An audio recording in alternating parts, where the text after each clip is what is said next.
สบายดีพ่อแม่พี่น้องมื้อนี้มาผิดคิวละไม่ได้มาโดดละลองมาแล้วบางน้ำขึ้นไหลน้ำพุ่นติ๊กมายามใหม่เก้าแต่ปีกายนี่ช่วงเดือน10วันนี้ก็งานละเห็นว่าเดือน10 2023ละมาลงเบ็ดกัดเดียวยังบ่ดึงกูนี่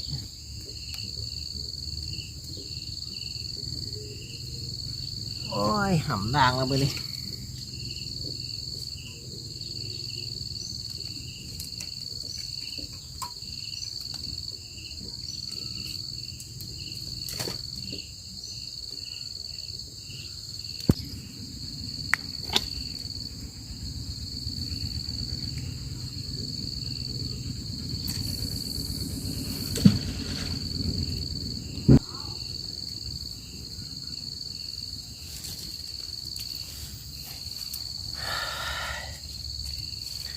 ลง2 คันเหยื่อหอมลงมือก่อนเหลือเบ็ดอีก2 คันสิลงเหยื่อเหม็นว่าเบิ่งน้ำนี่เหยื่อหอมพวกปลาปากปลาสักกลางคือสิบ่เข้าละลองเบิ่งปลากดปลายอนเหยื่อเหม็น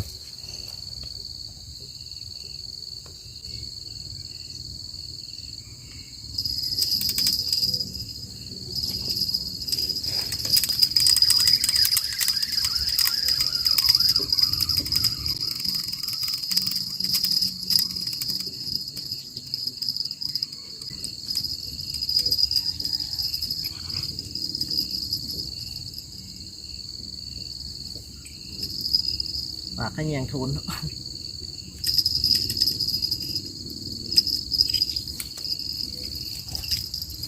สิได้ใส่เหยื่อเหม็นละ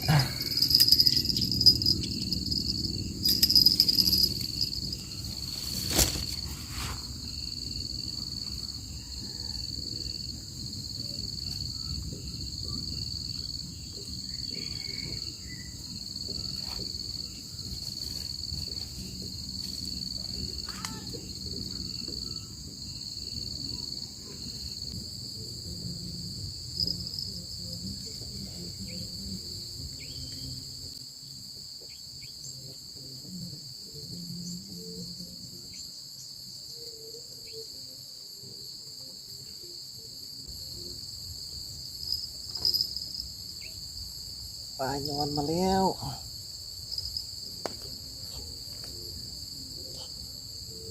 ผลงานเหยื่อเหม็น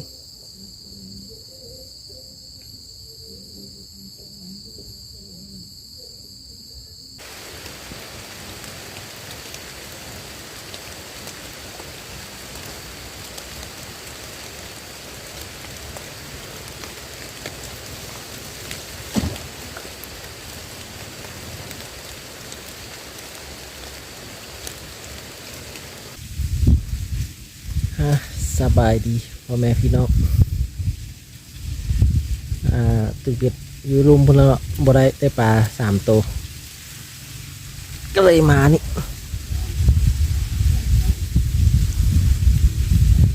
ย้ายขึ้นมาถึง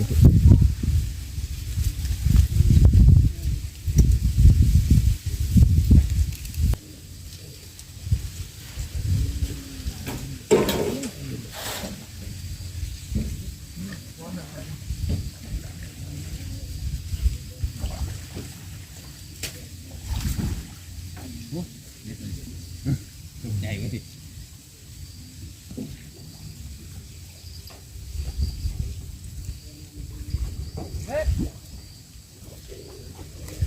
เอาเนี้ยเลยกันนี่นะว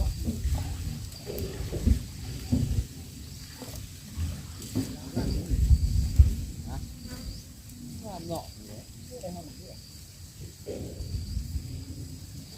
นี่หอบจะต้องสื่อจะเอา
นี่เก็บเมื่อไป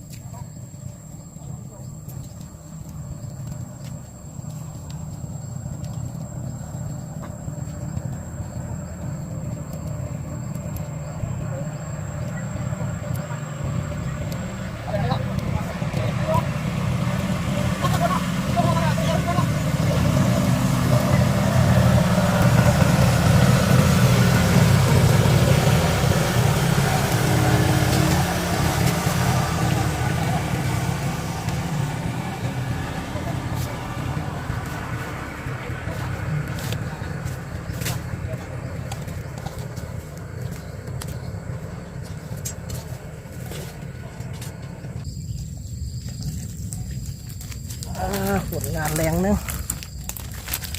มาฮอตพี่ก็12 โมงละได้ปลาอยู่ก้อยนึงขึ้น4 โมงแรง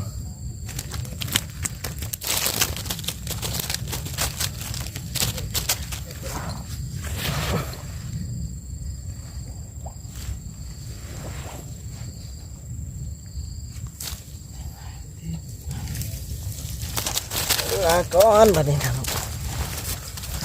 ฝากกดติดตามไว้เด้อบ่ค่อยมีเวลามาดีเห็ดก้อยกินแมลง